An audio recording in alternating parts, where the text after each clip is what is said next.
Well, there's obviously all kind of reasons why you might want to or need to repair your floor.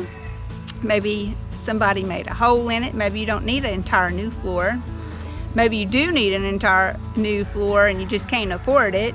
So you keep patching it until you do have a whole new floor, kind of like what I'm doing. Thank all of you for subscribing, and for those of you who haven't, I hope you will consider it. Hello everybody, and welcome back to Louisiana Homestead.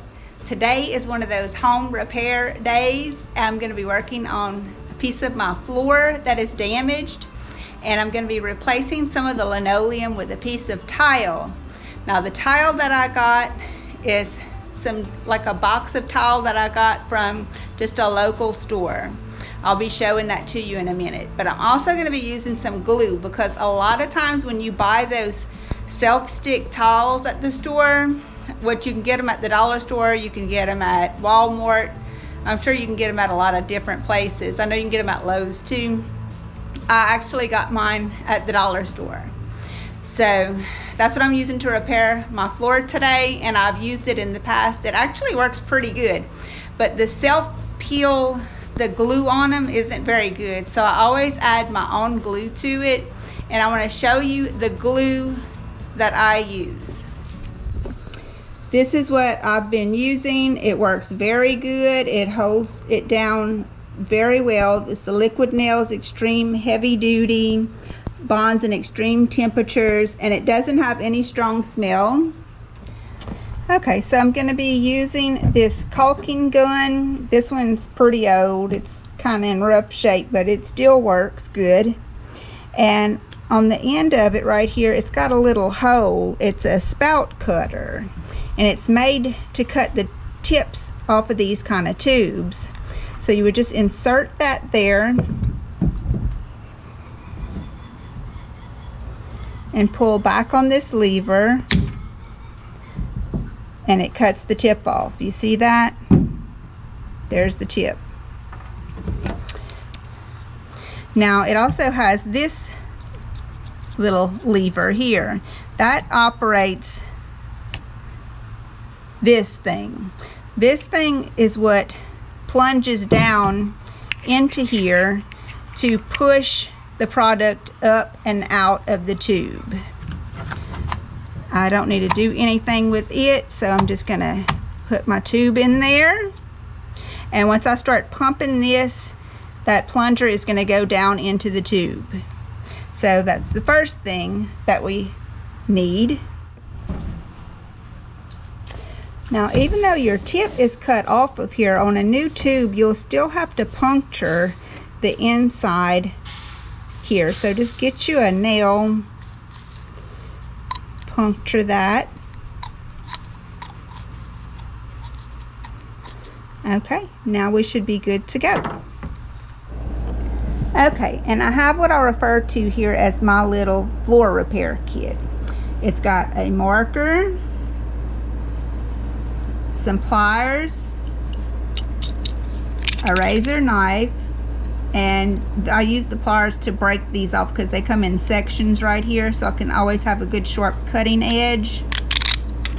And I just have a couple of different scraping tools in case I need them.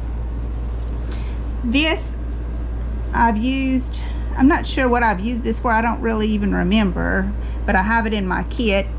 And I have an old butter knife. That's what I used to spread my caulk with. So that is all part of the kit that I'm going to be needing. And of course I have a box of these tiles, and I have them in a couple of different colors that are similar to this. A set of knee pads is a good thing to have for this job also. As you can see, this area needs to be repaired, and as you can see, I have repaired the floor in here and other areas before also. But this is the area I'm going to be working on today, so let's get started. Okay, so this piece of tile that I have, I cut the edges of the paper off of it so that I could get to the edges very easily with my Mark-A-Lot. And I'm going to place it right over this piece that I want to cover. and I'm simply going to draw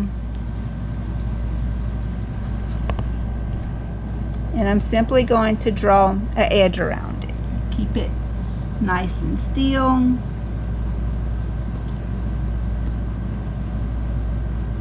Keep it nice and still and just make me a little pattern right around it.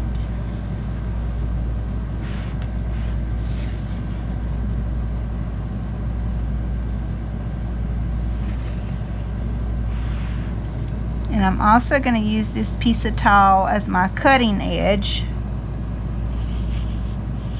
And I want to make sure that my knife is sharp, which it is. I broke a piece off of it before I started this project. So I'm going to hold it in place and just cut right around the edge of it.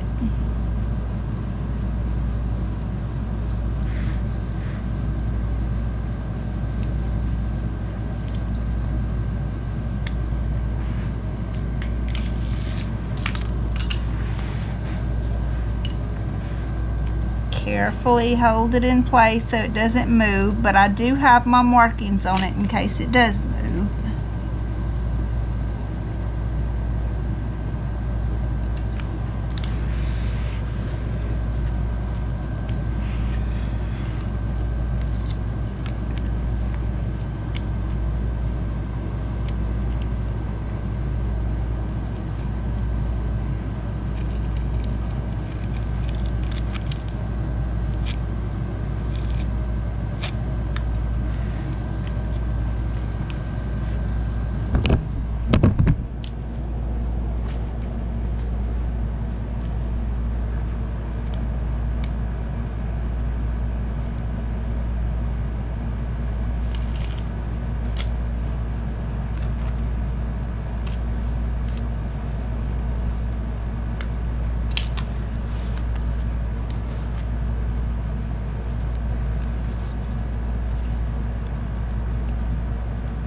Make sure the corners are cut.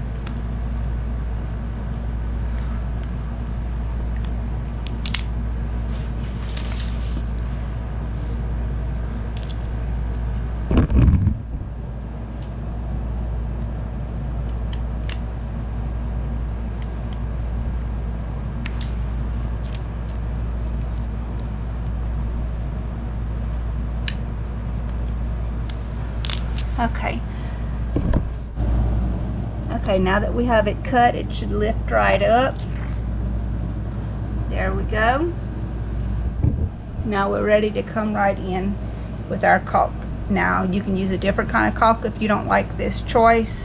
I like this one because it's going to keep it down, my tile down, very good. I got a little hole in the concrete here. I'm going to fill that in as well. And I'm just going to go around underneath this tile. As you can see, it was this linoleum was never glued down properly, so I'm just going to go around the edges of it.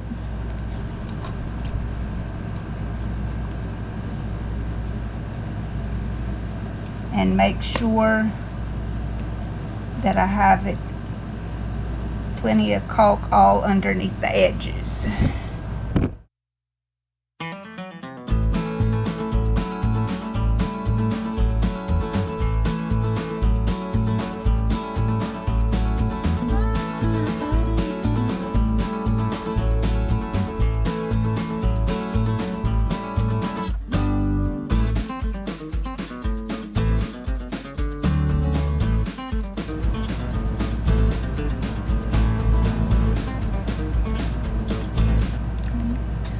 Press down around the edges where my caulk is in underneath there.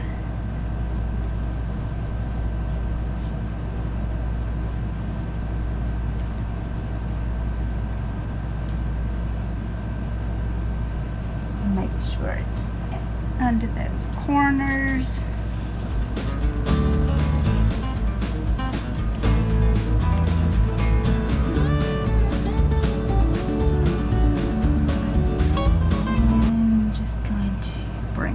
Forward.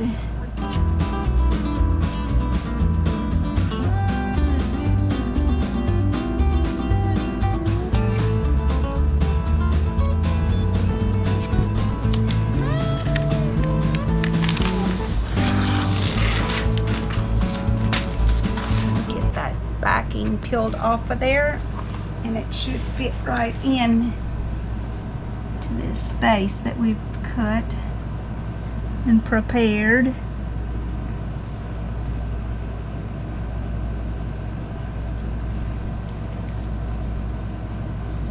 Okay, looks pretty good.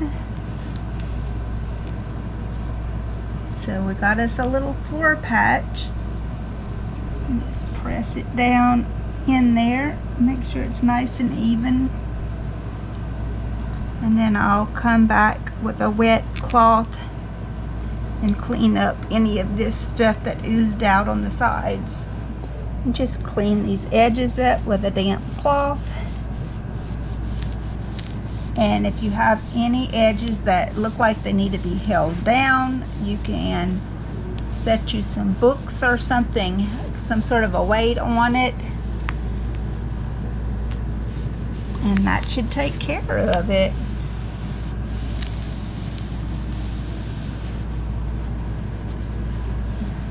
Just give it a good pressing down on the edges